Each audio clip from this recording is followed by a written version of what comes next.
The day Vivian tried to hand me a cashier's check for $22 million, she did it with a smile so polished, it almost hid the insult. Almost. I was 5 days postpartum, still moving like my bones didn't quite belong to me yet. Posey was asleep against my shoulder, Wren hiccuping softly in her bassinet. The hospital room lights were dim, that stale lemon cleaner smell hanging in the air, and there she was.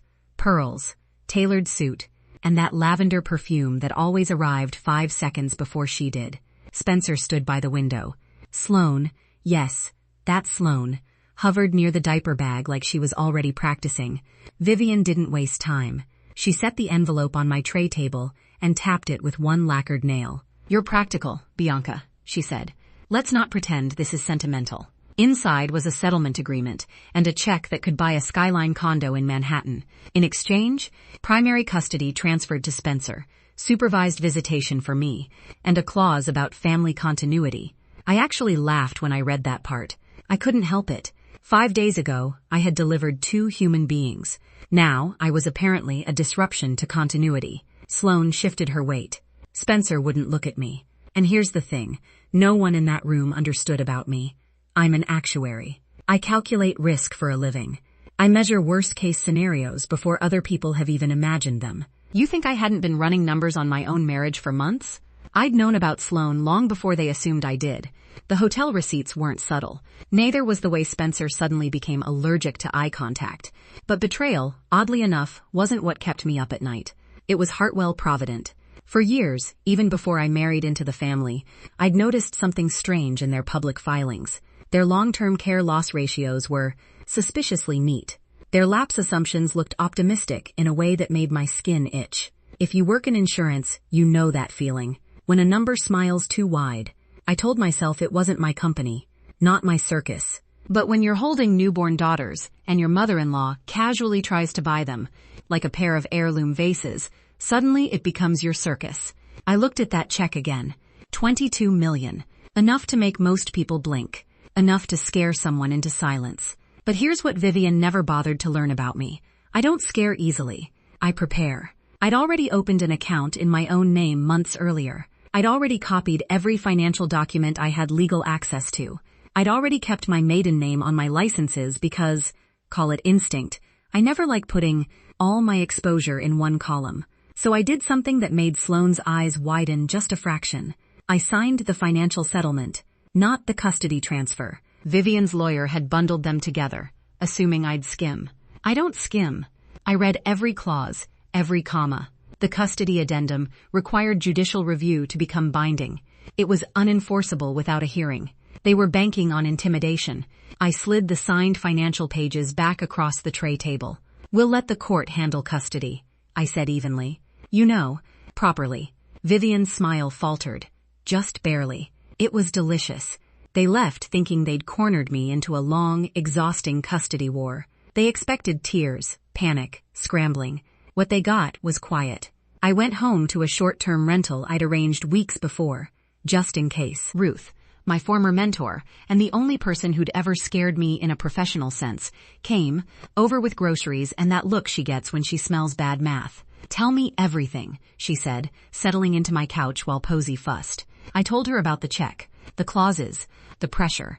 Then I showed her the spreadsheets. For 3 nights straight, while my daughters slept in 2 borrowed bassinets, I rebuilt Hartwell-Provident's reserve models from public filings alone. Mortality tables, morbidity trends, rate increase histories. I stress-tested their assumptions against industry data. The shortfall wasn't minor. It was catastrophic. We're talking hundreds of millions in under-reserved liabilities. Promises made to retirees who'd been paying premiums for decades, trusting the Hartwell name. If claims spiked even slightly above their rosy projections, the whole structure would wobble. And that's when something shifted inside me. This stopped being about Spencer's affair. It stopped being about Vivian's cruelty. It became about every 78-year-old widow mailing a check she could barely afford. I could have gone to the press. Oh, that temptation was real. I could have blasted internal emails I'd legally copied from our shared computer, but that would have looked personal, emotional, scorned wife. No. Instead, I compiled a formal actuarial memorandum and filed it with the state insurance department. Clean, documented, replicable, I attached my credentials and offered to walk regulators through every calculation.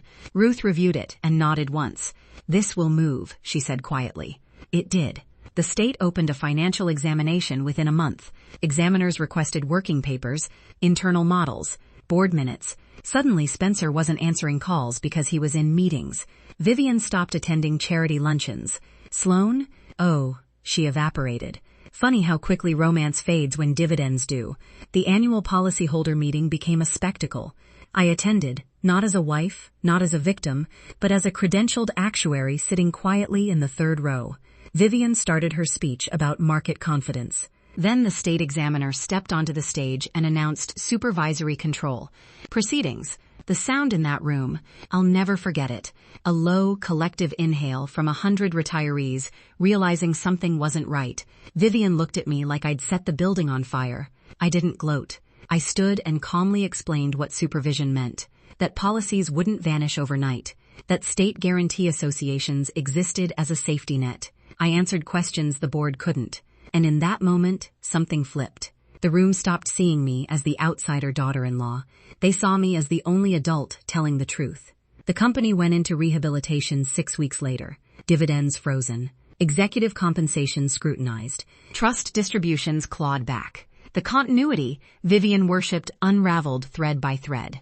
Spencer's actuarial credentials were reviewed by the board.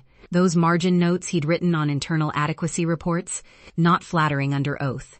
Our custody hearing, when it finally happened, felt almost anticlimactic. The judge looked at the attempted hospital room maneuver and raised an eyebrow that said, "Everything. Primary custody to me. Shared legal, supervised visitation, until the financial investigation settled. No drama. Just law." And here's the part that surprises people. I used part of that settlement money to help fund the rehabilitation effort. As an external consultant, properly vetted and walled off from my personal case. I wanted those policyholders protected, truly protected. Vivian lost the house within the year. The portrait over the staircase sold at auction. The Hartwell name still exists, but it no longer terrifies anyone. As for me, we're the Toomey girls now.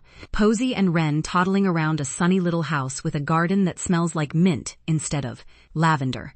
I work part-time, consult selectively, and I sleep very well. Because I didn't scream, I didn't chase, I didn't beg, I calculated. If you've ever been underestimated because you were quiet, if someone mistook your calm for weakness, oh, honey, you know exactly what I'm talking about. Sometimes the most devastating move you can make is simply telling the truth to the right people and letting the math do the rest. If this story hit somewhere deep for you, subscribe to Her Untold Revenge. And share this with someone who's been told they're just anything. Just practical, just quiet, just a line item. We both know better.